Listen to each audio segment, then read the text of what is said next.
Okay जी। Random range हमने कहा था, रैंडम रेंज में हम अपर रेंज देते हैं। सो इसे अपर रेंज 10 का मतलब क्या है, 0 to 9। 0 to 9 ये रैंडम नंबर जनरेट करेगा। तो random name of library dot के बाद लगाएंगे रैंडम रेंज, फंक्शन का नाम है। पैरेंथेसिस बताती हैं कि उसके अंदर आपने पैरामीटर पास करना है। 10 क्या है, यहाँ पे आर्ग्यूमेंट है, आर्ग्यूमेंट आपने पास किया तो ये जनरेट क्या करेगा, इसके दरमियान नंबर जनरेट करेगा 0 से 10, यानी स्टार्टिंग पॉइंट 0 है डिफ़ॉल्ट। अगर आप कहते हैं स्टार्टिंग पॉइंट 0 ना हो कुछ और हो तो क्या करेगा, वो नंबर दे देंगे। आपने कहा 5 to 10, 5 to 10 के दरमियान मुझे रैंडम नंबर चाहिए, तो 5 to 10 के दरमियान रैंडम नंबर जनरेट करेगा। हम क्लोज कर लेते हैं, ठीक है। और ये न्यू जुपिटर बुक बना लेते हैं आज के लिहाज से, न्यू फाइल, रेस्ट क्लोज कर लेते हैं।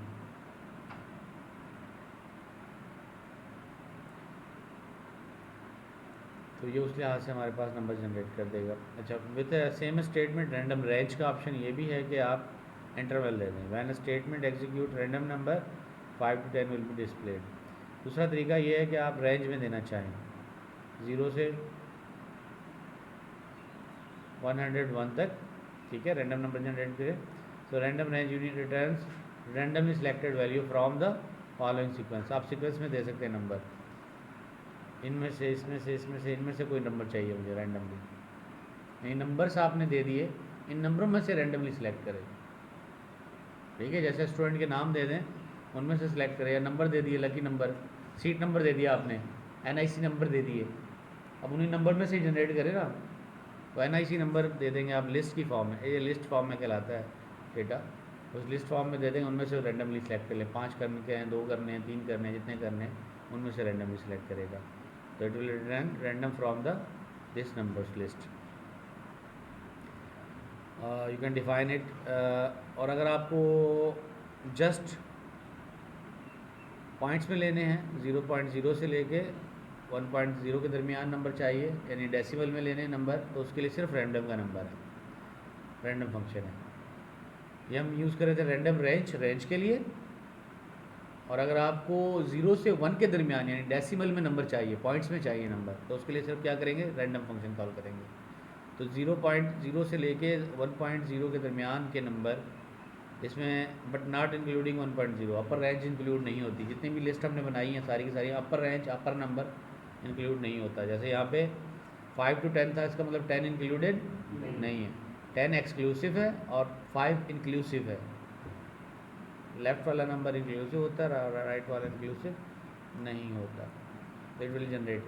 फिर हमारे पास यूनिफॉर्म फंक्शन है। Uniform function also return random floating point but allow you to specify the range of value to select from. तो इसमें हम क्या करेंगे, आपने कहा यूनिफॉर्म जनरेट करो किसके दरमियान, 1.0 से 10 पॉइंट, फ्लोटिंग पॉइंट जनरेट करेगा लेकिन यूनिफॉर्मली असेस करेगा। मतलब ऐसे नहीं है किसी तरफ से ज़्यादा नंबर आएंगे, किसी हिस्से से, किसी से कम आएंगे, एक तौर पे ये रैंडमली लेगा, यूनिफॉर्मिटी देगा, रैंडमनेस के अंदर यूनिफॉर्मिटी देगा। Uniform function return random floating number in a range of 1.0 to 10.0 and assign it to the number variable. फिर सीड का कंसेप्ट आता है हमारे पास। सीड क्या है, व्हाट इज सीड, बीज हम लगाते हैं, यानी कहाँ से स्टार्ट करें, किस नंबर से जनरेट करें। एक्चुअली रैंडम नंबर का फंक्शन ये है कि उसको एक नंबर देते हैं, उस नंबर को मल्टीप्लाई करेगा, डिवाइड करेगा, और फिर किसी नंबर से मल्टीप्लाई करेगा, कुछ ऐड करेगा और फिर एक नंबर जनरेट करेगा। तो हमें नहीं पता होता वो नंबर क्या है। सीड से स्टार्ट करेगा और मल्टीप्लिकेशन या डिवीजन के जो नंबर हैं वो डिफरेंट होंगे हर दफ़ा। फॉर लूप लगेगा जिसमें वो नंबर चेंज करता रहेगा। तो यही वजह होती है हर वक्त डिफरेंट नंबर आता है, ठीक है। कि वो एक नंबर से डिवाइड करेगा, दूसरे से मल्टीप्लाई करेगा, तीसरे से ऐड करेगा, तो नया नंबर आ गया। तो किससे ऐड किया, किससे डिवाइड किया, ये हमें पता नहीं होता। ये बैक एंड लॉजिक में होता है कि वो किस नंबर से डिवाइड एंड कर रहा है, वो एक दफ़ा बना देते हैं और वो लॉजिक भी चेंज होती रहती है। लेकिन शुरू में हम नंबर जो देते हैं, जिसको वो यूज़ करके मल्टीप्लाई डिवाइड कर रहा है, उसको कहते हैं हम seed.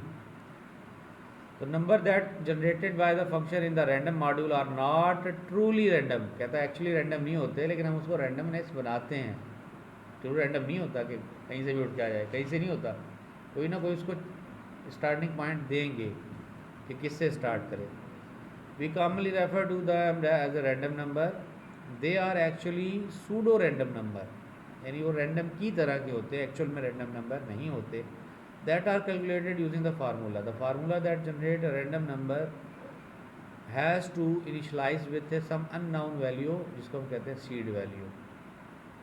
The seed value is use to calculation and return next random number and the series. When random number module is imported, it retrieves the system time for computer internal clock and use that as a seed value. इस वक्त जो time हो रहा है ना, उस time का कोई पार्ट ले लेगा ये, उसको कन्वर्ट में करेगा इंटीजर नंबर में, और फिर उसको मल्टीप्लाई करेगा किसी रैंडम नंबर से, और फिर उसको डिवाइड करेगा। तो एक्चुअली अगर आप ये गैस करना चाहें ना कि नंबर कौन सा सिलेक्ट होगा, या कोई फार्मूला बना के आप निकालना चाहें तो निकाल सकते हैं, क्योंकि बीच में बैकएंड पे क्या फार्मूला ही है जो जनरेट कर रहा है, और वो फार्मूला आपने ही बनाया, यानी मैथ वाले ने बनाया, लाइब्रेरी वाले। क्लियर है? तो वो क्या नंबर जनरेट होगा उसको पता होगा कैसे जनरेट होगा, इसलिए ये यूज़र के लिए रैंडम है, लेकिन फार्मूला जिसको पता हो उसके लिए तो क्लियर है कि कौन सा नंबर जनरेट होगा। लेकिन उसमें हमें कोई ना कोई रैंडमनेस ऐड करने की कोई लॉजिक होती है कि क्या दें। अगर हम उसमें स्टैटिक दे दें, मिसाल मैं 100 दे देता हूँ, एवरी टाइम अगर वो 100 पिक करेगा तो एक पैटर्न बन जाएगा कि क्या रैंडम नंबर बनेंगे। तो इसको अवॉइड करने के लिए क्या करते हैं, ये सिस्टम का टाइम उठा लेते हैं। अब सिस्टम का टाइम हर दफ़ा चेंज होगा, अभी मैं चलाऊँ 1 सेकंड बाद चलाऊँगा, सेकंड चेंज हो जाएगा, तो सीड की वैल्यू चेंज हो गई तो रैंडम नंबर रैंडम आते हैं। सो ये सीड वैल्यूज़ हो जाएंगी। कैसे देते हैं सीड वैल्यू? मिसाल के तौर पे आप अलग से देना चाहें, वैसे तो सिस्टम क्लॉक लेगा, लेकिन मैं कहता हूँ सिस्टम क्लॉक का सीड ना ले, मैं जो नंबर दे रहा हूँ वो ले ले। तो हम इसके लिए फंक्शन कॉल करेंगे रैंडम डॉट सीड, और उसमें जो वैल्यू पास कर देंगे वो एज ए सीड चली जाएगी। अब सिस्टम क्लॉक वाला टाइम नहीं लेगा, ये 10 वैल्यूज़ लेगा। फंक्शन के अंदर जब हमने पीछे करके आए, अगर हम डिफ़ॉल्ट वैल्यू की बजाय नई वैल्यू दे दें तो पीछे वाली ओवरराइड हो जाती है।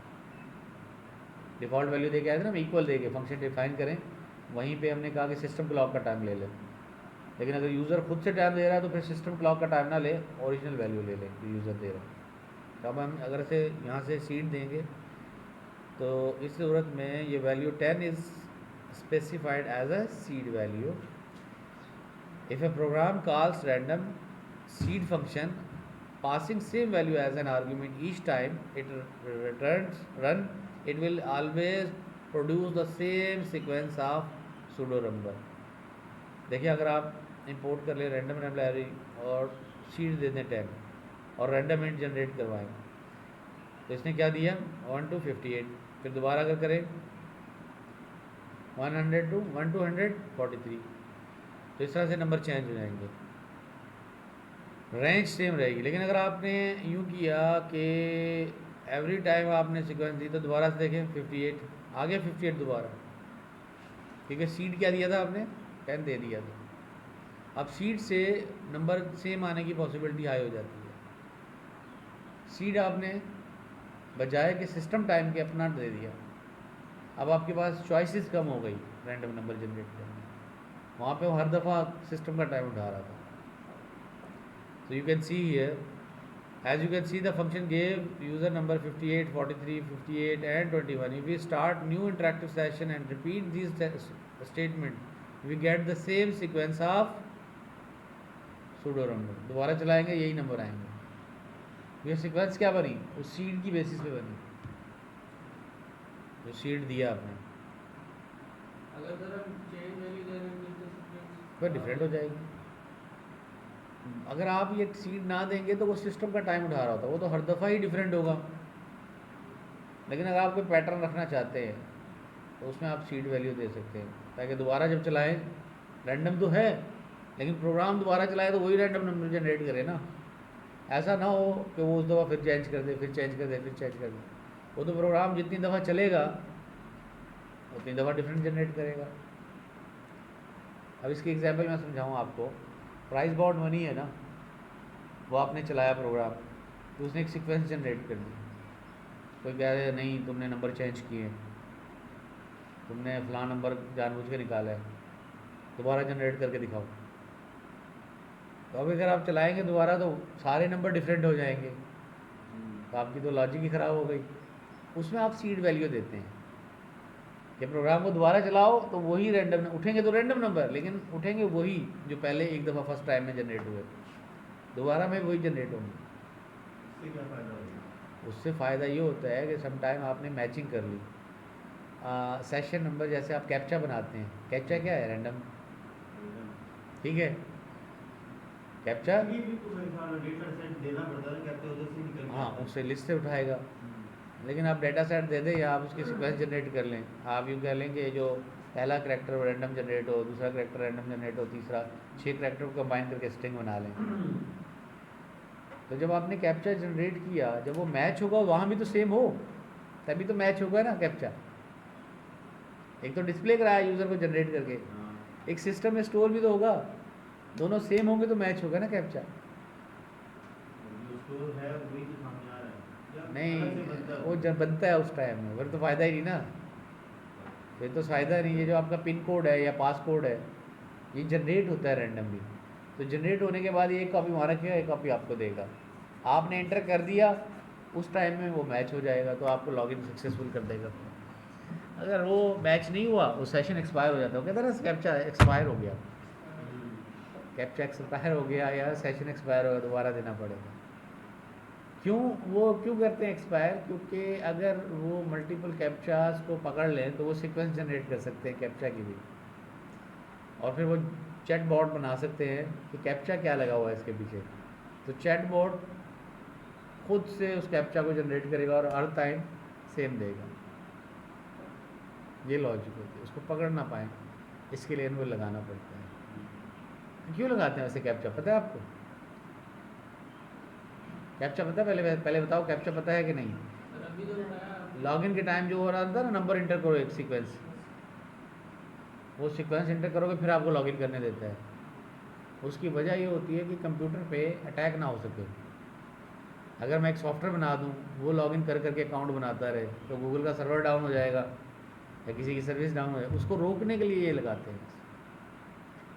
तो उसको रोकने के लिए मतलब कि इंसान पढ़ पाए उनके टेढ़े मेढ़े नंबरों को, ह्यूमन रोबोट नहीं पढ़ सकता, पढ़ेगा गलती करेगा, गलती करेगा तो वो सेशन एक्सपायर हो जाएगा, दोबारा नया जनरेट कर देगा, उसकी एक्यूरेसी कम होती है बॉट की नंबर की इंटरप्रिटेशन। ये बड़ी जल्दी चल रही है, बहुत सारे कैप्चा जो है बहुत पढ़ लेते हैं। भाई या तो बॉट अपना रोबोट इतना फास्ट हो, उसकी प्रोसेसिंग फास्ट हो, सारे नंबर्स को बैच कर ले, लेकिन ये कैप्चा इतना फास्ट जनरेट होता है एविएट कि रोबोट का जो डेटा होता है ना उसकी एक्यूरेसी इतनी अच्छी नहीं होती। और लेकिन अगर फिर भी यूज़ हो रहा हो तो फिर वो आईपी एड्रेस से आइडेंटिफाई कर लेते हैं, एक ही कंप्यूटर से बार बार रिक्वेस्ट आ रही है, इसका मतलब कोई सॉफ्टवेयर चल रहा है वहाँ पे, इंसान नहीं है। इंसान कौन बांधा होगा जो बार बार अटैक करेगा? अटैक के एल्गोरिथम है वो आइडेंटिफाई कर लेते हैं। ठीक हो गया जी। अब आते हैं टूवर्ड्स हमारे पास writing your own value returning function. ऐसा फंक्शन बनाएं जो वैल्यू भी रिटर्न करे। वो फंक्शन जो वैल्यू रिटर्न करे उसकी लास्ट स्टेटमेंट रिटर्न होती है, रिटर्न एक्सप्रेशन। हम एक ऐसे फंक्शन होते हैं जो वॉइड रिटर्न करते हैं, कुछ भी रिटर्न नहीं करते। कुछ ऐसे फंक्शन जो होते हैं जो वैल्यू को रिटर्न करते हैं, ऐसे फंक्शन को हम कहते हैं value returning function. As a return statement as a last return value back to part of the program call to it. कैसे देंगे आप इसको देखें, इसकी सिंपल सी सेंटेंस है, वही करेंगे। Def function, function name, set of statement, last statement क्या होगी? रिटर्न। तो ये रिटर्न करेगा वैल्यू को। One statement function must be return statement which break follows in the form of return function. The value of the return function follows the keyword return. It will send back to the part of the program that called that function. This can be any variable and expression that has the value such as def हमने कहा sum num1 num2। अब result हमने बनाया, result क्या होगा? num1 plus num2। हम कराएंगे इसको रिटर्न रिजल्ट। अब इससे क्या होगा, जब कोड चलाओगे तो यहाँ पे आपने num1 और num2 पास किया, सम उस फंक्शन का नाम है, जो रिटर्न होगा ये रिज़ल्ट होगा और ये किसी और वेरिएबल में स्टोर होगा। आपको लेफ़्ट साइड पे क्या करना पड़ेगा? फंक्शन कॉल करने के बाद वेरिएबल क्रिएट करना पड़ेगा और वेरिएबल की डेटा टाइप इसमें डिफाइन होनी चाहिए। तो the function return the value और reference to the result variable, एक वेरिएबल रिजल्ट है उसका, उसके अंदर रेफरेंस हमें जनरेट करेगा और उसके रेफरेंस वेरिएबल के अंदर जो वैल्यू स्टोर होगी उसको बाहर फेंक देगा पास बाय वैल्यू से। सिंपल प्रिंट भी कर रहे हैं। प्रिंट तो इनसाइड ही करवा ली ना, अब हम प्रिंट नहीं करें, रिजल्ट को कहीं स्टोर करेंगे यानी सारे फंक्शन के बाहर आएगा फिर फंक्शन से बाहर चलेगा। रिटर्न में वेरिएबल पास करवाते हैं आप, प्रिंट फंक्शन तो वैसे भी प्रिंट कर लेंगे, उनसे बाहर यानी वेरिएबल असाइन करेंगे। देखिए एग्जांपल बताता हूँ। फर्स्ट एज आपने ली, फर्स्ट एज एंटर, यूज़र ने इनपुट दिया, इनपुट आ गई एज। फिर आपने कहा get user's best friend age, तो सेकंड एज आ गई, ठीक है। अब गेट सम ऑफ बोथ, दोनों का सम करो, तो आप कहेंगे सम फर्स्ट एज सेकंड एज, और उसके सामने एक वेरिएबल क्या बनाओगे, टोटल एज। ये बनाना ज़रूरी है। यहाँ पे रिटर्न जो वैल्यू करेगा तो वो किस में स्टोर हो जाएगी, रिटर्न टोटल में। पहले जो आप प्रिंट करवा देते थे उसके लिए वेरिएबल बनाने की ज़रूरत नहीं थी, वो सिंपल कॉल करवा लेते थे। यहाँ पे ये बनाने की ज़रूरत है जब आप इसको रिटर्न करेंगे। जब इस फंक्शन को डिफाइन करते हैं तो वहाँ बताते हैं डेफ सम1 सम2 और result is equal to number 1 number 2, और रिटर्न करेंगे उस वेरिएबल को, उस वेरिएबल को रिटर्न करवाएंगे। So it will return that value जब कॉल करेंगे। देखें दोनों फंक्शन बनाते हैं, डेफ सम ए कामा बी, ठीक हो गया, कॉलन एंटर किया। अब एक तरीका तो था कि आप क्या करते हैं, प्रिंट ए प्लस बी, ठीक हो गया, प्रिंट ए प्लस बी, शिफ्ट, ये कंपाइल हो गया। अब मैं सम करूँ कॉल को, सम 2 कामा 4, 6 आ गया, हमें कोई रिटर्न नहीं करवाया, फंक्शन को डायरेक्ट कॉल कर लिया। अब मैं इसके अंदर फंक्शन को चेंज कर देता हूँ और यहाँ पे क्या करता हूँ, बजाय प्रिंट करने के मैं बनाऊँगा वेरिएबल, क्या, एक नया वेरिएबल बना, या नया बना लेते हैं, यहाँ बना लेते हैं, एक और फंक्शन बनाते हैं, डेफ सम 1, ठीक है, डेफ सम 1। अब सम 1 में मैंने कहा कि ए कामा बी, कॉलन लगाया, एंटर करें, कॉलन लगाएंगे तो सही कर्सर आएगा वरना पीछे चला जाएगा। यहाँ मैं कह रहा हूँ रिजल्ट आर लिख लेते हैं, R is equal to A plus B, और अब यहाँ रिटर्न करवाएंगे उसको, रिटर्न आर, ठीक हो गया, ये दूसरा फंक्शन बन गया। अब मैं जब कॉल करूँगा ना सम 1 को, सम 1 में कॉल करूँ 2 कामा 6, एंटर करूँगा, सम 1 ने क्या दे दिया, 8 दे दिया। अब अगर मैं इसको स्टोर करवाऊँ यहाँ पे, my result, my result is equal to, ठीक है, तो अब रिजल्ट किस में चला गया, माय रिजल्ट में। अब मैं माय रिजल्ट प्रिंट करवाऊँ, 8 आ गया। वहाँ पे ये पॉसिबिलिटी नहीं थी, कहाँ पे, यहाँ पे। यहाँ मैं ऐसे नहीं कर सकता, रिजल्ट इज इक्वल टू, ठीक है, इस वाले रिजल्ट में कुछ नहीं आएगा, ये रिजल्ट की वेरिएबल क्रिएट हुआ ही नहीं। अगर हम इसको कॉल करके देखें, नीचे खाली है, कुछ नहीं है इसमें। जब रिटर्न वाला फंक्शन यूज़ करेंगे तो वो वैल्यू को पास करेगा और लेफ्ट साइड पे जो वेरिएबल बनाया हो उसको दे देगा, ठीक हो गया, क्लियर है। अरे ऐसे तो मतलब एक वेरिएबल में बहुत बड़ा फंक्शन भी स्टोर कर सकते हैं। हाँ, कितना ही बड़ा फंक्शन हो उसकी जो वैल्यू आउटपुट आएगा कंप्यूट करने के बाद, जैसे अपने आते हैं टोटल सैलरी, अब टोटल सैलरी में आपने अलाउंसेस डिडक्शन सब कुछ करने के बाद जो नेट सैलरी है वो रिटर्न करवा दें, नेट सैलरी रिटर्न होगी, सारी कंप्यूटेशन अंदर रह जाएगी, ठीक है। अब माई रिज़ल्ट के अंदर लेट्स सपोज मैंने माई रिज़ल्ट के अंदर 60 कर दिया, दोबारा कॉल किया, अब मैं माई रिज़ल्ट कॉल करूँगा, क्या वैल्यू आएगी? ओवरराइड हो गई। देखिए 8 वाला वेरिएबल था, उसके अंदर पास करवा दी उसने, पास होने के बाद चेंज हो। ऐसे फंक्शन को कहलाते हैं हम रिटर्निंग वैल्यू फंक्शन। और ये इंपॉर्टेंट होते हैं कि सारी कंप्यूटेशन आपने फंक्शन के अंदर कर ली, आउटपुट सिर्फ भेज दिया बाहर कि इसका आउटपुट क्या हुआ, नेट आउटपुट क्या हुआ, प्रिंट कुछ नहीं करवाया, अंदर कैलकुलेट करवा दिया, ये हो गया। अच्छा, इस तरह से आप यूज़र से लेंगे और रिटर्न करवा लेंगे। अच्छा, इसके लिए हम गेटर सेटर भी बना सकते हैं, गेटर सेटर, ठीक है। गेटर सेटर बनाना सिखा देता हूँ यहीं पे। मिसाल हम यूज़र को कहते हैं डेफ गेट नेम, फंक्शन का नाम क्या है? Get name. अच्छा, और इसमें हमने कहा यूज़र को लिखेंगे name is equal to input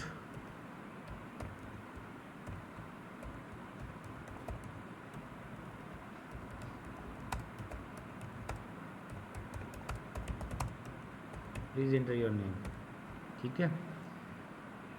तो ये नेम एंटर करेगा, उसके बाद हम क्या कर देंगे, रिटर्न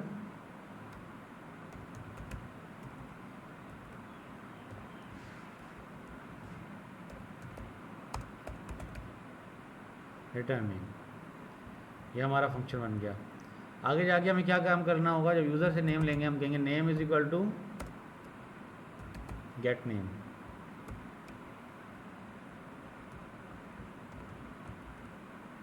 ठीक है। ये कॉल कर लिया, क्या मांग रहा है वो? नेम। मैंने कहा यहाँ पे नाम दे दिया हुसैन वगैरह,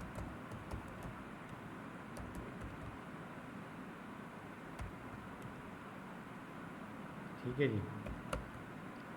ये मैंने इंटर करवा दिया। अब मैं नेम वेरिएबल में जाके देखूंगा what is in the name variable. एक मिनट, नेम आ गया। अच्छा, वो कोड्स के अंदर आ गया, जैसे मैंने लिखा एज इट आ गया, तो नेम वेरिएबल स्टोर हो गई। गेटर सेटर बना सकते हैं आप, यूज़र से नेम लें, फादर नेम लें, etcetera, please enter your name, enter, वो स्टेट्स बना लेंगे, उस तरह फंक्शन कॉल करेंगे और वैल्यू रिटर्न करेगा, और उसकी वैल्यू रिटर्न करके स्टोर कर सकते हैं हम वहाँ पे। सर अगर रिटर्न एग्जीक्यूट ना करें तो दो स्टोर नहीं होगा, आपने तो रिटर्न नेम लिखा होगा।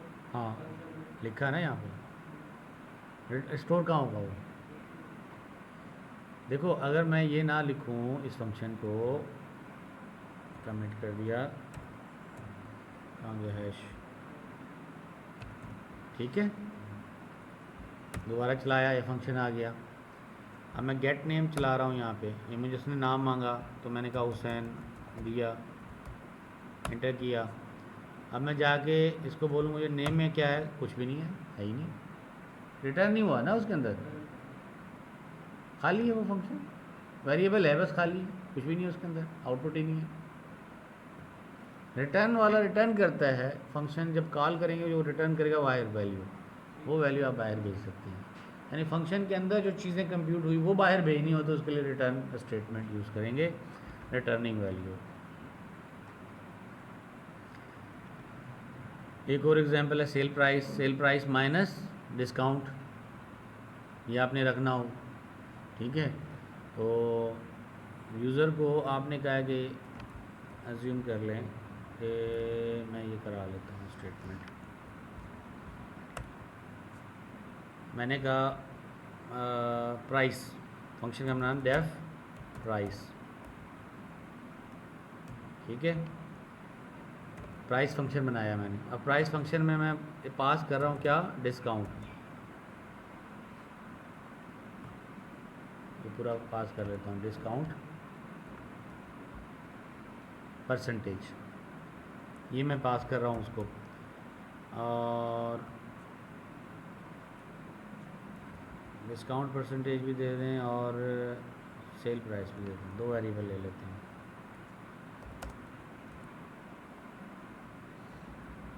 ठीक हो गया। तो जब मैंने ये 2 दिए, अब यूज़र को कहूँ कि मुझे क्या देना है, टोटल प्राइस या net price, net underscore price. अब नेट प्राइस किसके बराबर होगी, what will be the net price,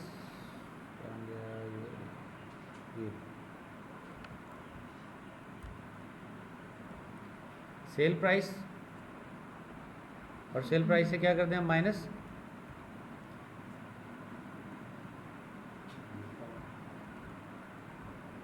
sale price multiply by discount. 100 की चीज़ ली, 10% डिस्काउंट दे रहे हैं, तो कितना उससे मल्टीप्लाई करेंगे परसेंट को, और वो परसेंट जो है वो मल्टीप्लाई होने के बाद हमारे पास किस में आएगी, प्राइस से माइनस होगी, तो हमारी नेट प्राइस बनेगी। और वो नेट प्राइस हम क्या करा दें, रिटर्न करवा दें, रिटर्न रिटर्न क्या करेंगे, ये नेट प्राइस, ये नेट प्राइस, ठीक हो गया, ये नेट प्राइस हो गई। अब ये फंक्शन डिफाइन क्या रह गया इसमें, रिटर्न नेट प्राइस हो गई। अच्छा ये वाला ऑपरेटर, अभी ऑपरेटर क्योंकि मैंने कॉपी किया ना, तो वो ऑपरेटर किसमें आ रहा है, ऐसे आ रहा है,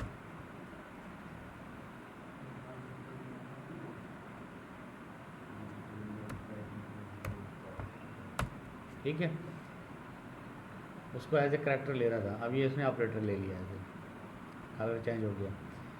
अब मुझे जब कॉल करना होगा फंक्शन को, तो मैं बोलूँगा पेएबल प्राइस, नया वेरिएबल बना लेता हूँ, payable price is equal to price. अब इसमें पास क्या करना है, मैंने पास करना है मैंने पहले डिस्काउंट, तो डिस्काउंट दे रहा हूँ लेट्स सपोज मैं 20% 0.2, और प्राइस कितनी है जी 100, सेल प्राइस, ये पे कैलकुलेट हो गया। अब मैं जानना चाहूँ पेएबल प्राइस कितनी है मेरी, 80, 20% डिस्काउंट हो गया, 100 की चीज़ पे कितना मिलेगा, कितना पे करना है, 80 रुपये पे करना है, आराम से कैलकुलेट हो जाएगा।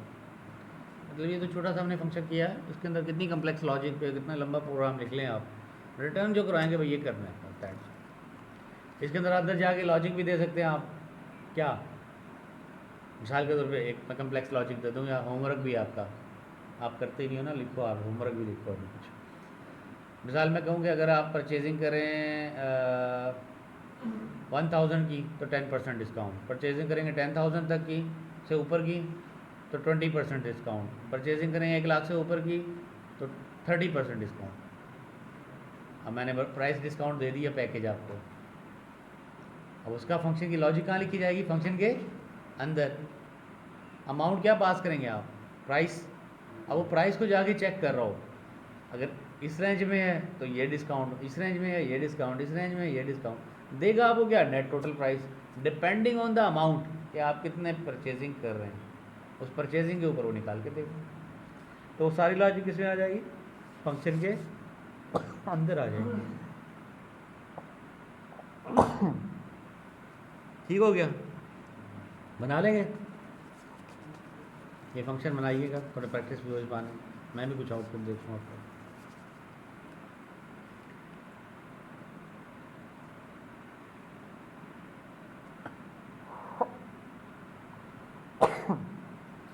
अच्छा इसको फिक्स भी कर सकते हैं हम, डिस्काउंट परसेंटेज को वेरिएबल में स्टोर कर दें, 20% डिस्काउंट परसेंटेज इसने कर दी। कैपिटल क्यों ले रहे हैं, ये कांस्टेंट है, तो हम वो वर्ड कन्वेंशन यूज़ करते हैं कि एक तो ये ग्लोबल वेरिएबल है और दूसरा कांस्टेंट है, तो इसको शुरू में डिस्क्राइब कर दिया और इसको हमने यहीं पे वैल्यू भी दे दी ये कैपिटल में। आप कहते हैं रजिस्टर प्राइस गेट प्राइस, या रेगुलर प्राइस क्या है, regular price get regular price इसमें आ जाएगी। फिर आप कहते हैं सेल प्राइस क्या है, रेगुलर प्राइस माइनस डिस्काउंट। अब ये डिस्काउंट फंक्शन कर रहे हैं, आप देखिए नोट करें यहाँ पे क्या दे रहे हैं हम, यहाँ पे डिस्काउंट फंक्शन है किसके ऊपर, रेगुलर प्राइस के ऊपर। अब रेगुलर प्राइस कैसे लेंगे यूज़र से? यूज़र को फिर आउटपुट दे रहे हैं यहाँ पे कि your price is that, format दे रहे हैं, उसके बाद फॉर्मेट के बाद सेपरेटर बता रहे हैं स्पेस। यूज़र से लेंगे क्या? Gate regular price. यूज़र से कहेंगे इंटर करेंगे आइटम की रेगुलर प्राइस। जब वो प्राइस रिटर्न करेगा, लिखेगा किस में आएगी? प्राइस वेरिएबल में। और ये फंक्शन क्या करेगा? प्राइस वेरिएबल को रिटर्न करवा देगा। दूसरा हमारे पास है कि हम ले रहे हैं कि फंक्शन लेंगे item price of an argument return an amount discount specified by discount percentage. Discount percentage हमारी 20% है। डिस्काउंट का फंक्शन बना दिया कि प्राइस पास की, इसके अंदर क्या पास करें? प्राइस। और प्राइस पास करने के बाद इसके अंदर आपने कहा प्राइस रिटर्न करेगी price multiply by discount percentage, and then ये फंक्शन कॉल कर दिया। मेन फंक्शन कॉल करेंगे, मेन में ये सारी चीज़ें कॉल हो जाएंगी। तो यूज़र ने एंटर की क्या? अमाउंट 100। प्राइस कितनी मिल गई? 80, क्योंकि कितना डॉलर था? 100 था। 100 का 20% डिस्काउंट, वही 80 आएगा। इस तरह से आप यूज़ कर सकते हैं। इसके लिए आप IPO इनपुट आउटपुट चार्ट भी बना सकते हैं। IPO stand for input processing output. IPO charts कि क्या यूज़र से लेना है और क्या आउटपुट देना है। मिसाल अगर देखें, अगर आप गेट रेगुलर प्राइस फंक्शन कर रहे हैं तो उसमें इनपुट क्या है? नन। प्रोसेसिंग क्या है? प्रॉम्प्ट करेगा यूज़र को एंटर द अमाउंट, और आउटपुट क्या होगा? Item regular price. ये इसलिए बना रहे हैं ताकि हम यूज़र को समझा सकें, हमारे जो कस्टमर है जिसका प्रोजेक्ट बना रहे हैं उसको समझा सकें कि हम फंक्शन ऐसे बना रहे हैं। तो अपनी क्लियरिटी के लिए भी डॉक्यूमेंटेशन के अंदर ऐड कर सकते हैं कि ये गेट रेगुलर प्राइस फंक्शन है, ये डिस्काउंट फंक्शन है। इसमें आप क्या दे रहे हैं यूज़र को? आर्गूमेंट क्या है? प्राइस दे रहे हैं। प्रोसेसिंग क्या करेगा? वो डिस्काउंट कैलकुलेट करेगा। आउटपुट क्या करेगा? डिस्काउंटेड आइटम देगा, डिस्काउंट आइटम की डिस्काउंटेड प्राइस देगा। इस तरह से आप IPO भी बना सकते हैं। ये आपके प्रोग्राम को समझने के लिए एक आसान फार्मूला बन जाता है। फिर कुछ आपके लिए मॉड्यूलराइजेशन के कंसेप्ट हैं जो मैंने अभी आपको दिया था, बल्कि यही कर लीजिएगा। यहाँ देखें क्या है? लेस देन 10,000 कमीशन कितना? 10%। 10,000 से 15,000 कमीशन 12%। ये तो ये मॉड्यूलराइज कर लेंगे आप फंक्शन को कि सेल्स का कमीशन है कि जितनी ज़्यादा सेल्स करेंगे उतना ज़्यादा आपको कमीशन मिलेगा। ये जो सेल्स एजेंट होते हैं ना आपके, इनको इस तरह से इसलिए कर रहे होते हैं, जितनी ज़्यादा सेल होगी उतना ज़्यादा क्या है? कमीशन मिलेगा और रेट बढ़ जाएगा। बस ऐसा नहीं है कि 100 का करेंगे तो 10% है, 1000 का करेंगे 10% है, और लाख का करेंगे 10%। नहीं, जितना ज़्यादा सेल आप इंक्रीज़ करेंगे उतना ही कमीशन का रेट बढ़ता जाएगा। और डिस्काउंट में हम क्या करते हैं? रिवर्स करते हैं। कोई प्रोडक्ट अगर आप बेच रहे हैं तो आप कहते हैं जितनी ज़्यादा प्रोडक्ट लेंगे उतना ही डिस्काउंट ज़्यादा होगा। डिस्काउंट भी इसी तरह से बढ़ाते हैं, जितना ज़्यादा आप खरीदेंगे, जितना कम खरीदेंगे उतना कम होगा। तो उसके लिए आप इस तरह के फार्मूले यूज़ कर सकते हैं, और फंक्शंस वहाँ पे रिटर्निंग वैल्यू फंक्शन बड़ा हेल्पफुल होंगे। कमीशन का रेट है, जिस तरह से कमीशन का हमने फार्मूला बनाया और डिफ़ाइन किया। सबसे पहले मेन फंक्शन आ जाएगा। मेन फंक्शन में आपने कहा sale is equal to get sale. अब गेट सेल क्या है? फंक्शन है जो यूज़र से क्या लेगा? सेल ले लेगा इनपुट। फिर एडवांस पे, गेट एडवांस पे। फिर कमीशन रेट डिटरमाइन करेगा कमीशन रेट क्या है। उसमें पास क्या किया आपने? जो सेल्स ली थी, वहाँ पे यहाँ पे एज ए आर्गूमेंट पास हो जाएगी। कैलकुलेट करेंगे पे बराबर होगी sales multiply by commission rate minus advance pay. आपने एडवांस पहले ही सैलरी निकलवा ली थी, तो वो निकलने के बाद ही आपकी मिलेगी ना सैलरी, तो हम माइनस एडवांस पे माइनस कर देगा।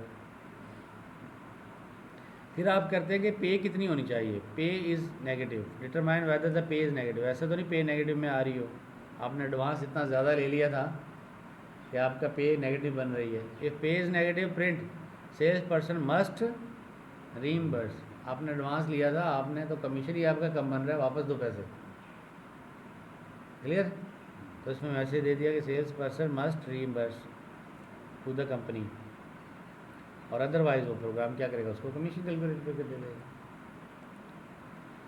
तो ये सारी फंक्शन लॉजिक आप कंप्यूटर के उसके फंक्शन के अंदर रख सकते हैं। You don't need to refine it. Functions है क्या? Objective modularisation. हमने कहा था कि सेट ऑफ स्टेटमेंट 10-15 हज़ार स्टेटमेंट हों, आपको समझने में मुश्किल होगी। आप उन स्टेटमेंट्स को कन्वर्ट कर लेते हैं फंक्शंस में, कि वो जो स्टेटमेंट जो काम कर रही हैं 4-5 स्टेटमेंट मिलकर उनका एक फंक्शन बना लेंगे। तो ये मॉड्यूलराइज अप्रोच है, ईजी टू मैनेज है, और आपको हर दफ़ा सारी की सारी स्टेटमेंट एग्जीक्यूट नहीं करनी होती। जो फंक्शन यूज़ करने हो वो यूज़ करें, जो नहीं करने वो पड़े रहें लाइब्रेरी। वो कोड कब एक्सपैंड होता है? जब फंक्शन यूज़ होता है। वैसे तो फंक्शन की डेफिनेशन पड़ी हुई है, जब आप यूज़ करेंगे उस फंक्शन को तब एक्चुअली उसकी कोड की डेफिनेशन इंक्लूड हो जाती है लाइब्रेरी में।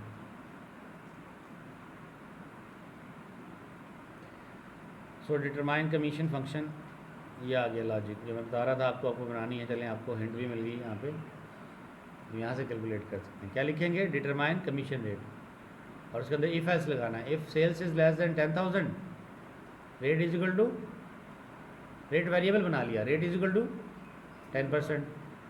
Else if sales greater than 10,000 and logical and है ये Boolean, and sales is less than 15,000। यानी 15,000 कैसे बनाया हमने? 14,999.99। तो कितना हो गया? 12%। इफ एल्स इफ 15 से 18,000 14%, एल्स इफ 18 से 22,000 16%, और एल्स उससे ऊपर कितना ही हो, कितना हुआ? 18%। बस अब 18% से ऊपर नहीं आएगा, इससे ऊपर ज़्यादा नहीं देंगे सेल्स का कमीशन।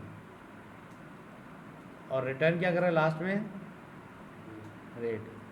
तो ये फंक्शन सिर्फ क्या कर रहा है? रेट में डिटरमाइन करके दे रहा है। किसकी बेसिस पे? सेल्स की अमाउंट की बेसिस पे रेट बताएगा। और रेट वाला फंक्शन, नीचे वाला फंक्शन आपका स्टैटिक है, वो तो बन चुका है एक दफ़ा, कि आपको जो रेट मिलेगा और सेल मिलेगी उसका कैलकुलेट करके दे देगा।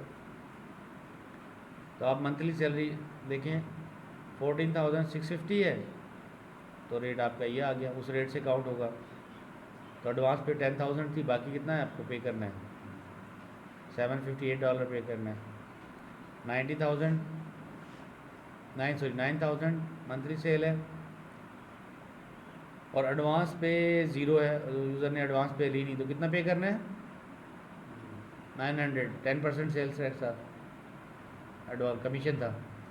तो 9,000 का क्या बना ना? $900 मिल जाएंगे। 120 था, 12,000 था, 12,000 के ऊपर एडवांस पे 2,000 थी। तो अब आपकी पे क्या है? माइनस में आ गई। तो क्या लिखा आ गया? Sales person must reimburse the company. तो इस तरह से आप प्रोग्राम लॉजिक बना सकते हैं। अब जो हम रिटर्न करवा रहे थे वो क्या करा रहे थे? वेरिएबल इंटीजर करवा रहे थे या फ्लोट करवा रहे थे। इसी तरह से आप स्ट्रिंग भी रिटर्न कर सकते हैं, रिटर्निंग स्ट्रिंग्स। अच्छा, स्ट्रिंग्स में और इंटीजर में फ़र्क है। स्ट्रिंग में और इंटीजर में फ़र्क, उसको फ़र्क को समझ लें। किया था शायद आपने, नाम किया था, नाम नहीं किया था, वैल्यू की थी वेरिएबल। हाँ, नाम नेम किया था ना, हाँ नेम किया था। तो नेम जो है ना कोट्स में आएगा, क्लियर है। और जो वेरिएबल, आप जिस टाइप का वेरिएबल रिटर्न करेंगे वही रिटर्न करेगा। हमने जो रिटर्न किया था वो वेरिएबल किस टाइप का था? स्ट्रिंग का था, तो स्ट्रिंग रिटर्न करेगा। अच्छा, लेकिन उसमें एक बात समझाने की जो ये है ना, वो इंपॉर्टेंट नोट कर ले। वो ये है कि वेरिएबल जो इंटीजर है ना, उसका साइज सेम रहेगा, वैल्यू कुछ भी हो। लेकिन स्ट्रिंग का वेरिएबल है, उसका साइज़ डिफरेंट होगा जितनी बड़ी वैल्यू होगी, उसका साइज़ डिफरेंट होगा। असल मैंने हुसैन लिखा तो 1 बाइट लेता है आस्की, 2 बाइट लेता है यूनिकोड, एक करैक्टर को स्टोर करने के लिए। एच स्टोर करना है ना, तो आस्की इनकोडिंग है तो 1 बाइट लेगा, अगर यूनिकोड है तो 2 बाइट लेगा। तो HUSSAIN कितने करैक्टर बने? 9, सॉरी 7 करैक्टर बने। अब 7 करैक्टर को मल्टीप्लाई करो 2 से, 14, तो 14 बाइट लेगा। हुसैन मुगल है तो अकॉर्डिंगली बढ़ जाएगा। स्पेस भी लेगा, काउंट स्पेस भी लेगा, लेकिन जो इंटीजर वेरिएबल था या फ्लोट वेरिएबल था उसका साइज़ फिक्स होता है, वो 8 बाइट लेगा या 16 बाइट लेगा, उससे ज़्यादा नहीं लेगा, उसकी फ़िक्स है। यानी अगर लॉन्ग है तो 16 हो जाएगा, अगर सिर्फ इंट है 8 बाइट, बस 8 बाइट लेगा। उसके अंदर वैल्यू कुछ भी स्टोर करो, जो 8 बाइट के अंदर आ सकती है, वो छोटी वैल्यू हो या बड़ी हो, वो फिक्स रहेगी। तो इस वजह से इनकी इंटरप्रिटेशन या रिप्रेजेंटेशन डिफरेंट है। तो यहाँ पे कह रहा है देखो, आप यूज़र से लोगे, अब हमने कही थी गेट नेम, ये आ गया गेट नेम, यूज़र से इनपुट लिया नेम, नेम में स्टोर कर दिया और रिटर्न नेम, हम से बन गई। ठीक है, बनाया ना ये फंक्शन गेट नेम।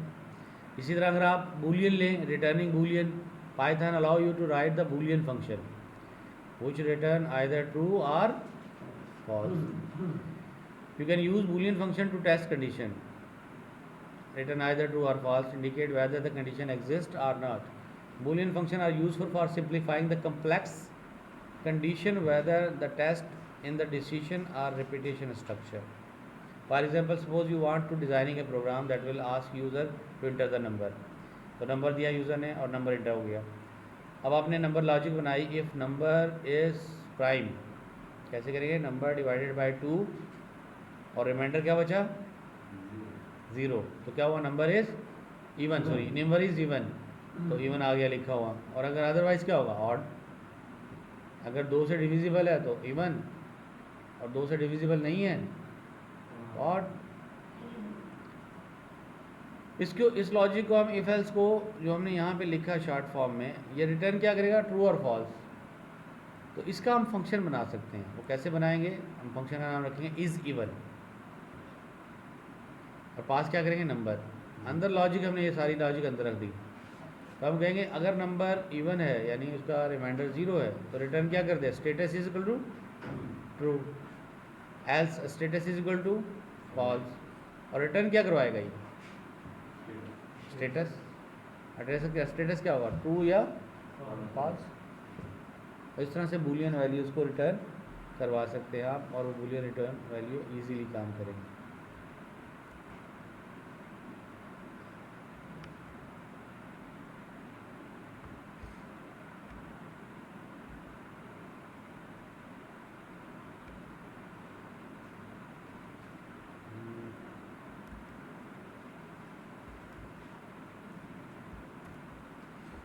ये फंक्शन बन गया। अब मैं इससे पूछता हूँ इज इवन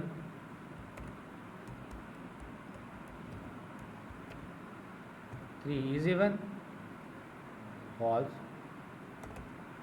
और इसी को अगर मैं बोलता हूँ इज इवन के अंदर 1929 क्या है, फॉल्स।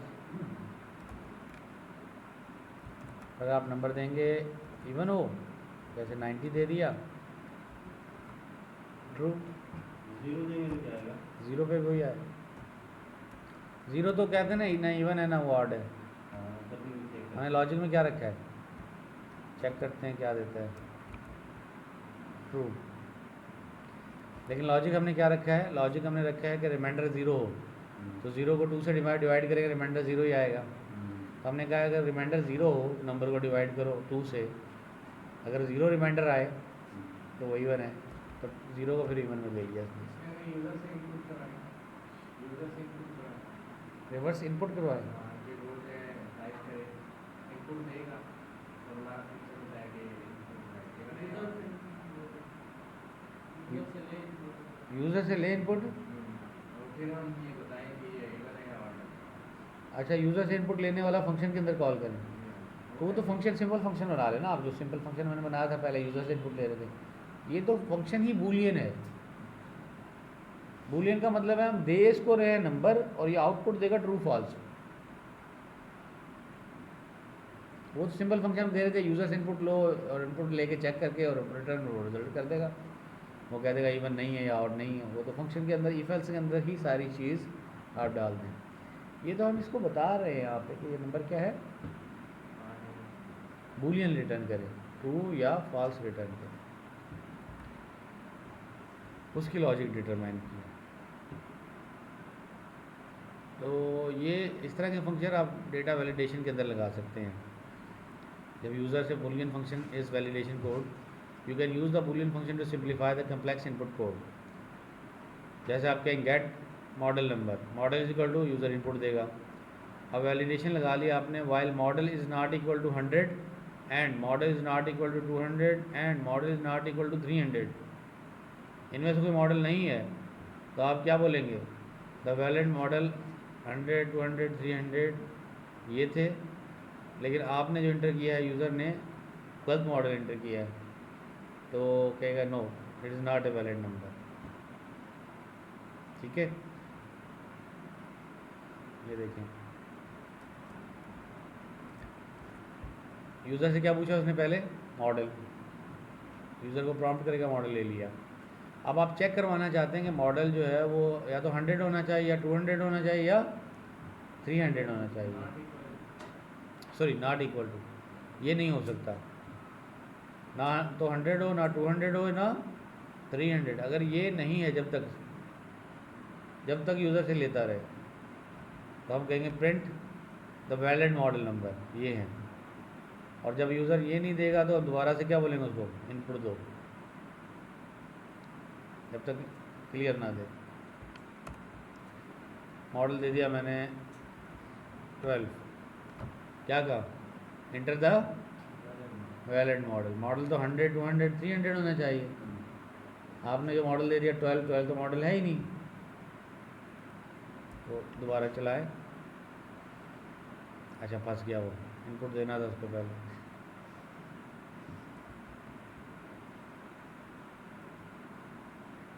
फाइल किसको,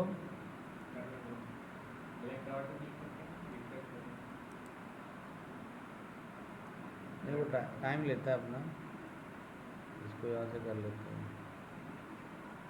ब्राउज़र में अगर रिफ्रेश करते हैं रीलोड, हाँ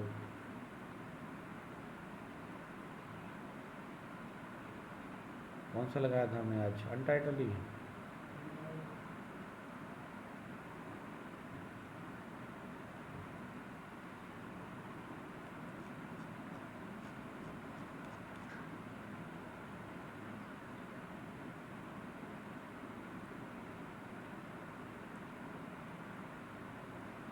ये बना लेते हैं।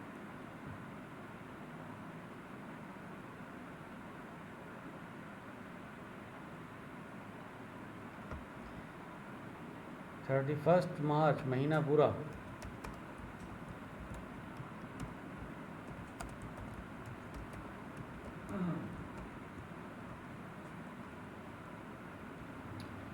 तो ये था हमारा मॉडल लेता है। अगर हम कहते हैं मॉडल ये है तो ठीक है, अदरवाइज इनवैलिड है।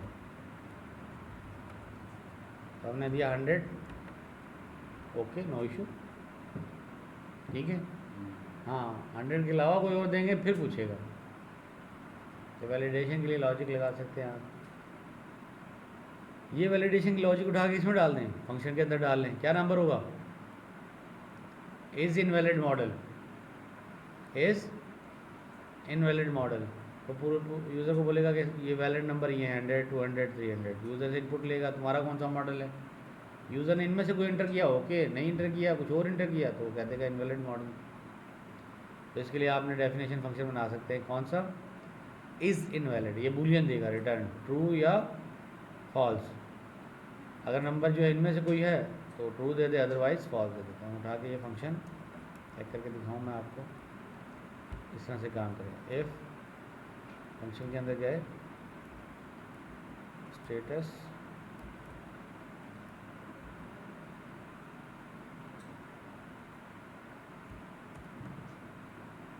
ये फंक्शन बन गया। अब मुझे इज़ इनवैलिड चेक करना है, इज़ इनवैलिड, पास क्या करूँगा इसमें, मॉडल नंबर 100 दिया, क्या कह रहे हैं, फॉल्स। और अगर हम इसी तरह से कहते हैं इसको, इज़ इनवैलिड में 101 या 10 देते हैं, ट्रू, आपकी लॉजिक चलेगी इस तरह से। हाँ उसमें हमने कहा था ना कि if mod is equal to, then true करवा रहे हैं, अगर ये इनके बराबर नहीं है तो ट्रू करा दो, अदरवाइज फॉल्स करवा दो। तो आप बूलियन में चेंज करते हैं किसको ट्रू कराना है किसको फॉल्स करवाना है, वो आपकी लॉजिक पर डिपेंड करता है, लेकिन यूजेज आपको इनवैलिड, सो इनवैलिड है और 10 इनवैलिड है, हाँ सो वैलिड था, सो वैलिड था, फंक्शन का नाम उसने इसलिए रखा तो इज इनवैलिड ना, लॉजिक ही चेंज कर दो, इज वैलिड कर दो, उसको उल्टा कर दो। इसी फंक्शन को मैंने बनाना हो इज वैलिड, क्या करना पड़ेगा, उठाओ इन कोड डाल दो इज वैलिड, और क्या करना है, ट्रू की जगह फॉल्स कर हाँ, फॉल्स किया ये फॉल्स कर दिया आपने, और यहाँ पे क्या कर दिया, यहाँ पे सब इक्वल टू करते हैं, mode down is equal to 100, ठीक हो गया, फंक्शन बन गया ये। अब आपके पास दो फंक्शन है, एक तो इज इनवैलिड वाला है, आप कंफर्म करना चाहें 13 इज इनवैलिड, कहेगा हाँ 13 इज इनवैलिड। दूसरा है इज़ वैलिड वाला, आप बोलना चाहें जी 100 इज़ वैलिड, बोले yes 100 is valid, 13 is invalid. इस तरह से आप क्या कर सकते हैं उसका फंक्शनेट करने, ये बताएगा दोनों की वैल्यूज। तो ये बूलियन वाले थे, स्ट्रिंग वाले देख लिए। रिटर्निंग मल्टीपल वैल्यू, एक से ज़्यादा वैल्यू रिटर्न करवा दी, कोई पॉसिबल है, रिटर्न एक्सप्रेशन 1, एक्सप्रेशन 2, एक्सप्रेशन 3। अच्छा ये पॉसिबिलिटी आपकी सी में नहीं है,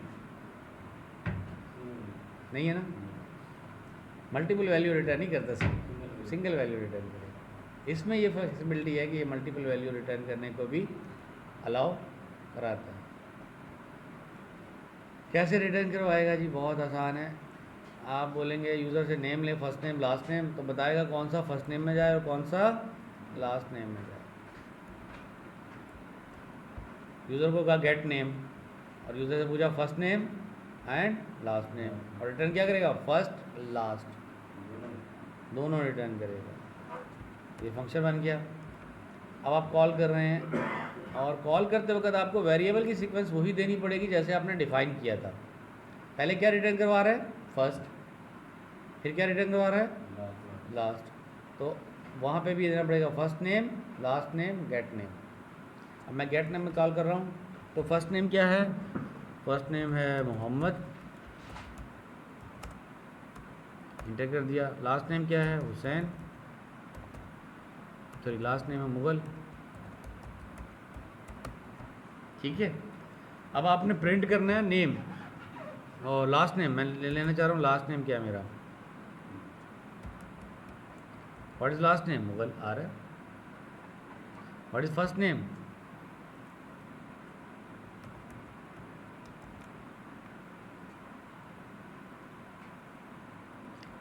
लास्ट नेम मुगल आ रहा है। और इसी तरह से आप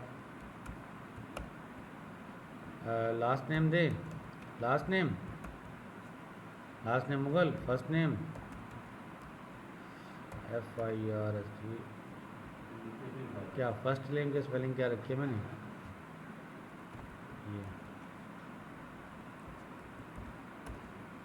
फर्स्ट नेम। अच्छा इसको आप रिवर्स कर दें, रिवर्स करके दिखाएं। रिवर्स कैसे करेंगे, आप इस वेरिएबल को उठा के इधर रख लें,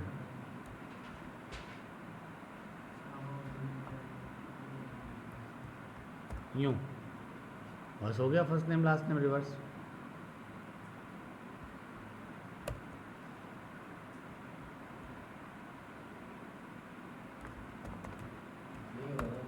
साजिद,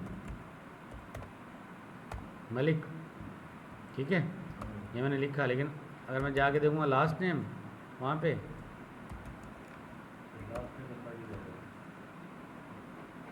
लास्ट नेम साजिद चला गया, क्योंकि मैंने ऑर्डर चेंज कर दिया ना। रिटर्न तो वो करेगा फर्स्ट को फर्स्ट वैल्यू, सेकंड को सेकंड वैल्यू, लेकिन मैंने यूज़र से लेते वक्त क्या कर दिया, स्टोर करते वक्त लास्ट वैल्यू को पहले रख दिया, फर्स्ट को पहले बाद में रख दिया। तो इस तरह से आप रिवर्स कर सकते हैं। अगर पीछे का इनपुट से भी सही करें उधर से भी कर सकते हैं रिवर्स, उधर से भी कर दें, एक ही बात है, वहाँ से करवा दें आप जो सीक्वेंस। एक और तरीके करते हैं, देखें मैं इसको बनाता हूँ जो गेट नेम, हाँ क्या करें, गेट नेम फंक्शन चलाएं, कुछ नहीं करेगा, क्या करेगा, कुछ नहीं करेगा, रिटर्न ही क्या करेगा, कहाँ करेगा रिटर्न, गेट नेम रिटर्न क्या करेगा, बता देगा गेट नेम फंक्शन का नाम है, तो गेट नेम सिंपल लिखोगे। रन क्यों आ रहा था ये? क्या ये कमांड आती है ना, ये देखिए गेट नेम फंक्शन कॉल करेंगे तो नाम मांगेगा, नाम देंगे आप हुसैन खान, रिटर्न कर देगा हुसैन खान, ऐसे हुसैन और खान रिटर्न कर देगा। ठीक है, ये टपल में इसने रिटर्न कर दिया, दिस इज कॉल्ड टपल। आगे जाके हम पढ़ेंगे टपल, लिस्ट, फ्रेम, इस तरह की चीज़ें। ये टपल में रिटर्न किया इसने।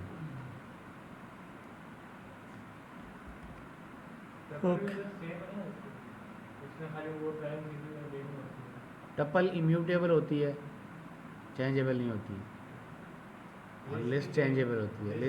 लिस्ट रिवर्स कर सकते हैं, हाँ, लेकिन उसमें आगे जाके प्रॉपर्टी बताऊंगा क्या डिफरेंस है। ठीक है, चलें जी। The math module, the Python standard library math module contains numerous function that can be use in the mathematical calculation. आ जाएँ, बहुत आसान हो गई ज़िंदगी। मैथ डॉट स्क्वायर, स्क्वायर करने की ज़रूरत ही नहीं है, क्या करेंगे, बने बनाए फंक्शन है, यूज़ कर लो। Math dot square, square root, sorry square root. क्या कह रहे हैं, मैथ इज़ नॉट डिफाइन, क्या करना पड़ेगा, इंपोर्ट, डाउनलोड है, इंपोर्ट मैथ, हो गई। अब यही फंक्शन चलाएं, चल गया, रिजल्ट प्रिंट करवाएं, हो गया। 16 का स्क्वायर रूट आ गया, सिंपल। और कौन से फंक्शन है भाई, बने बनाए बहुत सारे फंक्शन पड़े हैं। हैपार्टेनियस निकालना है आपको, A square B square C square minus करवाना है, आप प्रोग्राम बना सकते हैं। Pythagoras theorem, hypotenuse square, Pythagoras theorem, मुख्तलिफ फंक्शन बनाना चाहिए, पूरी लाइब्रेरी पड़ी है। A cos, A sine, tan, ceiling, flooring, degree, exponential, floor, hypotenuse, log, log 10, radian, sine, square root, tangent, और कांस्टेंट भी स्टोर है इसमें, पाई की वैल्यू स्टोर है। क्या करेंगे, मैथ डॉट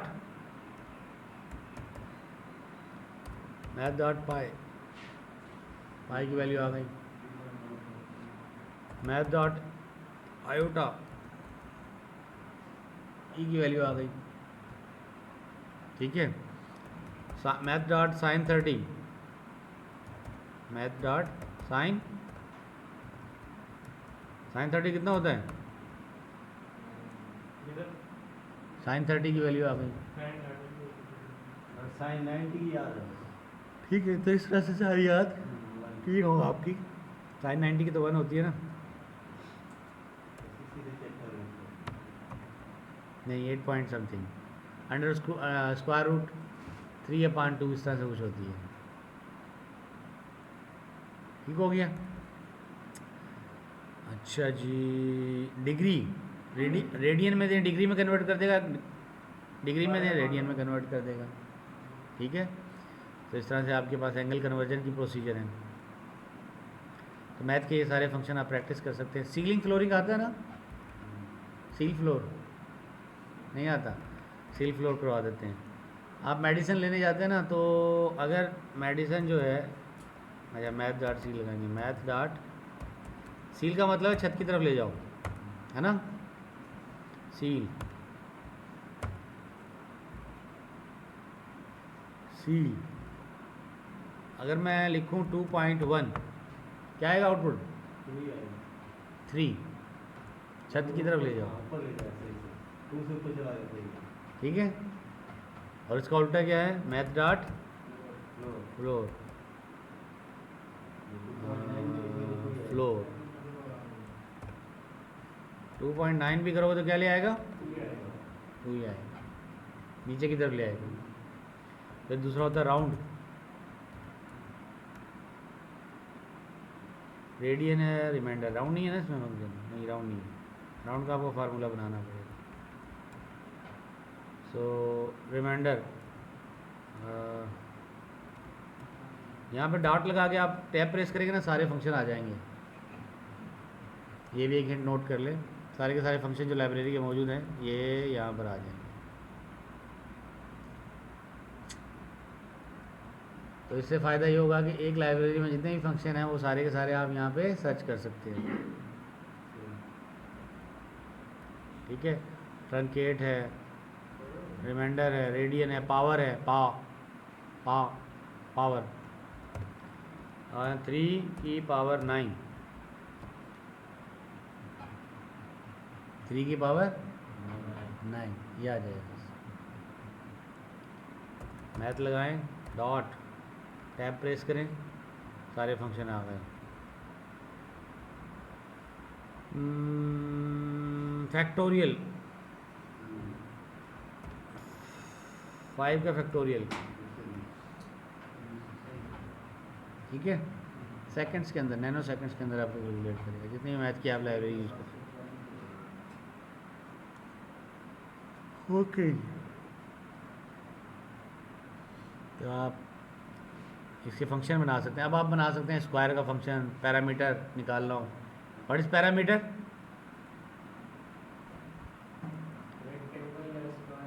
किसी का भी पैरामीटर निकालना हो, पैरामीटर का फंक्शन आ गया। पैरामीटर क्या होता है जी?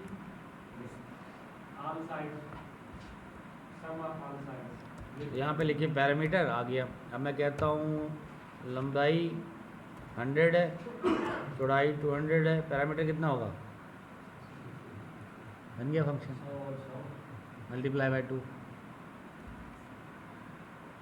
तो इस तरह से आप करें। एरिया कैलकुलेट करना हो, एरिया का फंक्शन बना दें, सिंपल है एरिया फंक्शन। एंटर करें और एक दफ़ा बनाएं और जान छुड़ाएं, बस एक दफ़ा फंक्शन बन गया और एब्सोल्यूट लगा दिया तो ठीक है। तो एक दफ़ा फंक्शन बन गया, आप जान छुट्टी आपकी। जब भी आपने एरिया कैलकुलेट करना हो, एरिया लिखें, पास करें, विड्थ 20 और लेंथ है 10, एरिया कितना होगा? 200 निकला है। मैथ का बना लें, उसका सर्किल का क्या होता है? Pi R square, pi R square. Simple function define करें, def area of circle circle. Library बना रहे हैं सर फंक्शंस की, सी एरिया से नहीं समझ में आएगी, एरिया ऑफ सर्किल लिखना पड़ेगा। मीनिंगफुल हो, यूज़र अंडरस्टैंडेबल हो, दूसरे को भी जो यूज़र हो ना, तो उसमें आप जितना मीनिंगफुल नेम देंगे उतना अच्छा होगा। तो ये लिखा आपने, उसके बाद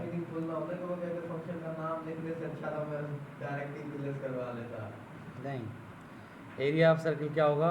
हम कहते हैं एरिया बराबर है, क्या पास करेंगे इसमें? रेडियस, रेडियस पास करते हैं ना, आर पास करेंगे रेडियस, और area is equal to radius की मतलब स्क्वायर करना पड़ेगा,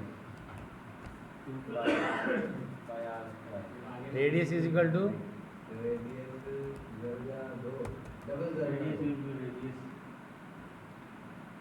2 पाई आर स्क्वायर है ना। तो रेडियस इंटू, दो तरीके हैं, radius power 2 multiply pi math dot पाई,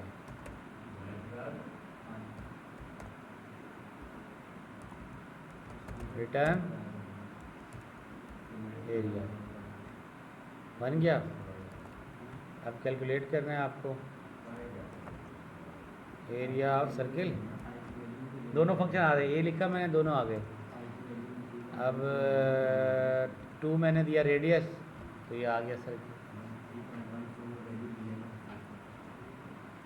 ठीक है। अब आप जितनी दफ़ा देते जाएं, इसका एक दफ़ा लिखा, बस बना दिया फंक्शन। जितने कैलकुलेट करना हो, सर्किल 20 कर दो, गाड़ी ली जाएंगे। Area, area of circle, area लिखोगे ये फंक्शन एरिया वाला कॉल हो जाएगा। एरिया, एरिया तो आपने कर चुके हैं, 12 बाय 33। एरिया किसी भी चीज़ का, तो हाइट और विड्थ देनी है। अच्छा, अब मैं थोड़ा सा चेंज करने जा रहा हूँ उसी फंक्शन को, एरिया को, और उस फंक्शन एरिया को मैं क्या करेंगे, आ जाएं वापस। ये था ना एरिया का फंक्शन, अब मैं कहता हूँ अगर यूज़र जो है वो एक आर्ग्यूमेंट दे, ठीक है, एक बार यूज़र जो है वो सिर्फ एरिया दे दे, एक आर्ग्यूमेंट दे, एक दे दे, उस सूरत में क्या करें? इसको इसी के साथ रन करवा दें। ये भी कर सकते हैं। स्क्वायर की सूरत में होगा तो मतलब कि चेक चारों करते हैं, तरफ चेक है। करते हैं, मैंने इसको ऐसे चेक नहीं किया, चेक करते हैं। रेक्टेंगल दे रहा है तो फिर उसकी जो width को define करना पड़ेगा। चलें ये ले, अगर मैं ये वाला जुगाड़ लगाऊं, height length equal to width है, सही है। ठीक है, तो वो लेगा ही 2 ना पैरामीटर। ये इसकी वैल्यू मालूम नहीं है इसको। नीचे ऊपर वाले को आप एक ही छोड़े, नहीं, नीचे जो करवाए ना आपने, मैं ऐसे करता हूँ, देखिए अगर ये कहते हैं दोनों लेंथ को मैं तो विड्थ कर दें, इसको नीचे वाले को हाइट को विड्थ कर देंगे, किसको, ऊपर वाली लेंथ को खत्म नहीं, लेकिन हमें वो करना पड़ेगा ना, पैरामीटर कितने देता है उस लिहाज से चेंज करना वो पड़ेगा। एक ही देना, वो आप ऊपर वाले को खत्म कर देंगे उसको। इसको मतलब विड्थ हां सही है, विड्थ और डिवाइड विड्थ प्लस विड्थ इसके अंदर हमें लगाना पड़ेगा, या तो हम ये बताएं इसको पैरामीटर किस चीज़ का है, ये तो पैरामीटर का है एरिया का, या तो हम बताएं एरिया ऑफ स्क्वायर अलग फंक्शन बनाएं, एरिया ऑफ रेक्टेंगल अलग बनाएं, एरिया ऑफ रेक्टेंगल में 2 पैरामीटर ले, एरिया ऑफ स्क्वायर में 1 पैरामीटर ले। तो हम इसको यूँ फंक्शन को ओवरराइड करके बना सकते हैं कि यहाँ पे हम बोलेंगे area underscore square, SQ capital में हो गया, SQUR स्क्वायर। यहाँ हम लेंगे सिर्फ क्या, लेंथ ख़त्म कर दी हमने जी, और नीचे जाके हम 16 काम करते हैं, स्पेस आ गया, स्पेस स्पेस, करवा दिया उसी के साथ, विड्थ को 2 से मल्टीप्लाई करवा दिया। ठीक है जी। तो हम स्क्वायर एरिया ऑफ स्क्वायर लें, एरिया ऑफ स्क्वायर आ गया, 4 का एरिया ऑफ स्क्वायर क्या होगा 16। ऑटोमेटिक उसको उससे मल्टीप्लाई। अच्छा ये फिर ट्रायंगल का करना होगा फिर, जो हम जीरो फार्मूले से करते हैं आमतौर पर। पैथागोरस थ्योरम तो करवाया ना वो, सर्किल वाला सही नहीं चलेगा। नहीं पैथागोरस थ्योरम वो आपका जो होता है hypotenuse square is equal to इसके लिए पैथर सीखना सिर्फ फायदा सीखना 1/2 फिजिक्स आना lazimi है। हाइट होती है ना, हाइट जी और बेस जी वो होता है 1/2 height into base, height into base. तो आप एक ट्रायंगल की हाइट निकालते हैं और फिर बेस निकालते हैं, दोनों से मल्टीप्लाई एरिया 1/2 हाफ होती है वो हमेशा।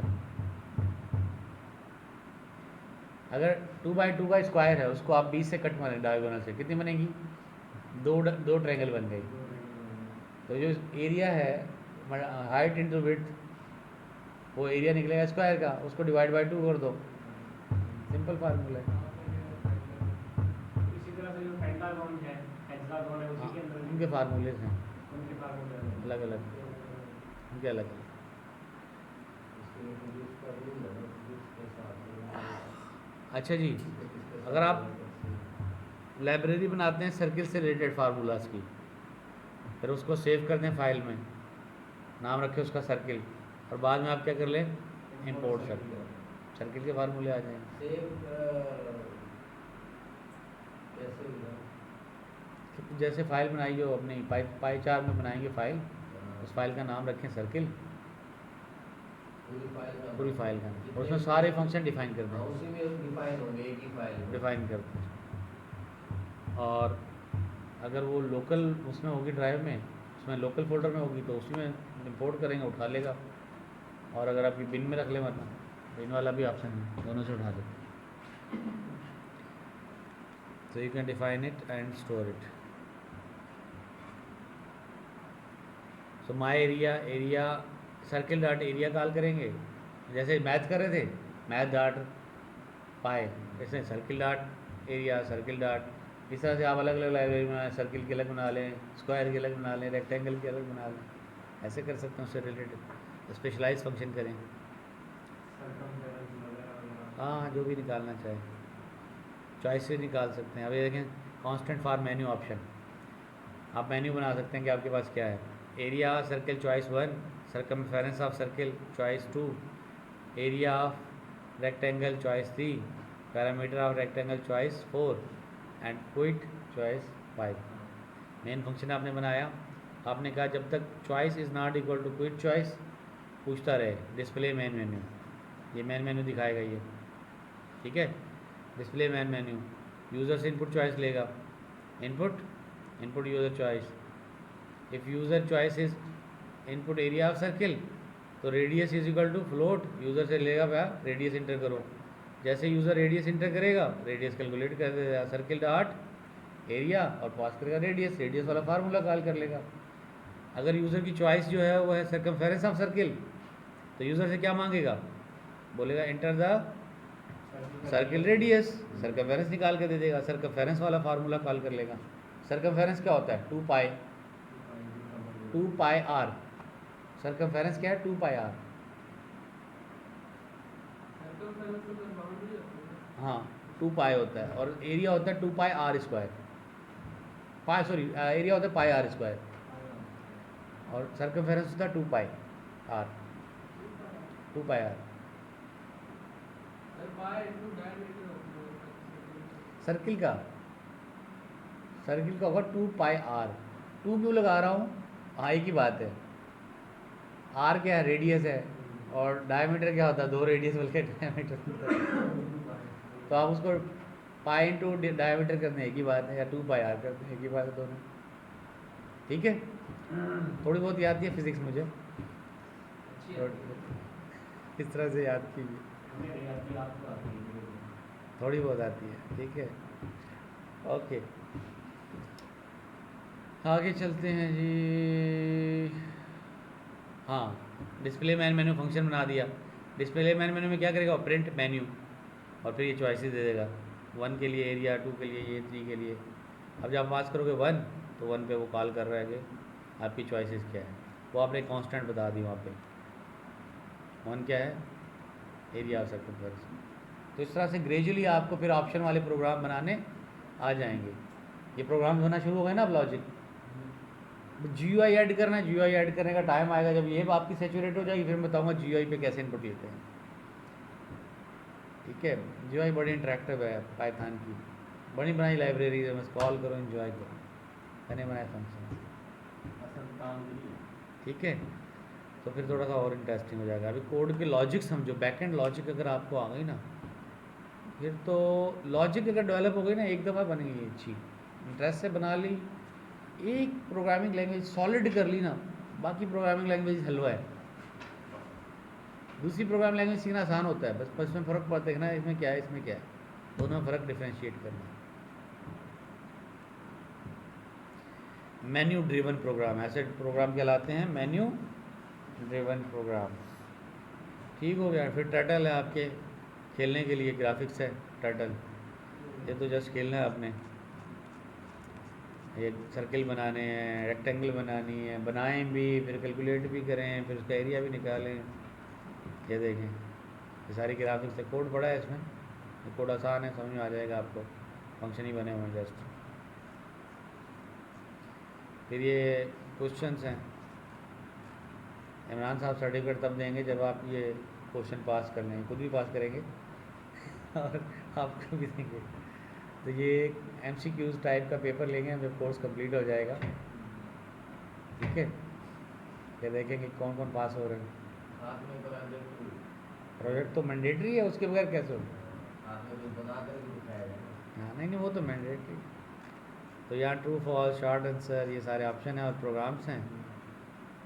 String repeater, how much insurance, automobile cost, property tax, calories from fat and carbohydrate, ये छोटे छोटे प्रोग्राम बना के प्रैक्टिस करें। इससे क्या होगा कि तो आपको प्रोजेक्ट समझ में आएगा, फ्रीलांसिंग वाला प्रोजेक्ट कैसे करना है, वो ऐसे डिस्क्रिप्शन दी होती है। तो ये इसकी प्रैक्टिस करें, आपको चीज़ें समझ में आएंगी, ठीक है। Prime number list, lawn payment calculator, उसका फार्मूला दिया है लॉन पेमेंट कैलकुलेटर का, बताया हुआ है। पी क्या है, payment of the per month, R क्या है, रेट है, इंटरेस्ट रेट है, ए क्या है, amount on the loan, M number of months, ये फार्मूला है, इसमें डालेंगे आपका लॉन पेमेंट कैलकुलेटर बन जाएगा। कितना लॉन लेंगे, कितना अर्से, कितनी किस्तें बनेंगी, ये सारी चीज़ें जनरेट करवा सकते हैं। रैंडम नंबर गेसिंग गेम बना सकते हैं, और रॉक पेपर सीजर गेम बना सकते हैं। टर्टल की ग्राफिक्स गेम है, triangle function generation, modular snowman generation. ये सिनोमैन टर्टल आती हो, प्रोग्रामिंग लॉजिक आती हो, इस तरह से आप छोटे छोटे कार्टून भी बना सकते हैं। ये क्या है? वर्किंग कार्टून है, नहीं करेगा क्या? दो सारे ये देखो फिलहाल गेम है सिनोमैन गेम गेम टाइप मतलब कि उसमें गेम टाइप की मोमेंट भी हो गया मतलब सिनोमैन। फॉर लूप सर्किल ड्रा हुआ, इसको हाइड कर दो, आगे ड्रा कर दो, आगे ड्रा कर दो। फॉर लूप चलाओगे सर्किल चलता हुआ नजर आएगा। हैंड्स जो बने हैं ना ये थोड़ा- हैंड्स भी उसके भी वो भी कर सकते हैं आप। वो फॉरवर्ड है ना, फॉरवर्ड ड्रा फॉरवर्ड, उसकी लोकेशन चेंज कर दो, फॉर लूप लगाओ, हिलता हुआ नजर आएगा हाथ। ऐसे तो बनती है, और क्या है। हाँ, उड़ा भी ले, जैसे उसको ड्रॉ करेंगे। देखिए एरिया है ना, actually what is the video animation कैसे होती है। आपने एक पिक्चर बनाई, उस पिक्चर को आगे चलाना है तो दूसरी एक और पिक्चर बनाएंगे, उसमें डिस्टेंस पैदा करेंगे और वो फ्रेम्स बन जाते हैं। वो फ्रेम्स जब एक साथ दिखाए जाते हैं तो आपको मूवी वीडियो बन जाती है। जितने ज़्यादा फ्रेम होंगे तो जितने उतना स्मूथ आएगा उतना अच्छा नज़र आएगा। उसी तस्वीर को यहाँ से कट करके अब ये लूप लगाओगे, फॉर लूप वाइल लूप, इनके अंदर इंटरवल जितना छोटा रखोगे उतने ज़्यादा जनरेट करोगे, उतना ज़्यादा उसको अच्छा लगेगा। उसमें तो सिर्फ आपने चेंज करना नंबर, उतनी ज़्यादा अच्छी वीडियो बन जाएगी। फ्रेम बनाना कौन सा मसला है, नंबर जनरेट हो जाएंगे उससे। ये देखें स्क्वायर टाइप की, ये चेक बोर्ड बनाना हो, पैटर्न बनाना हो, सिटीज़ स्काईलाइन का गेम है। फिर आ जाता है आपका फाइल एंड एक्सेप्शन। स्टार्ट करें आज नेक्स्ट में, चलो।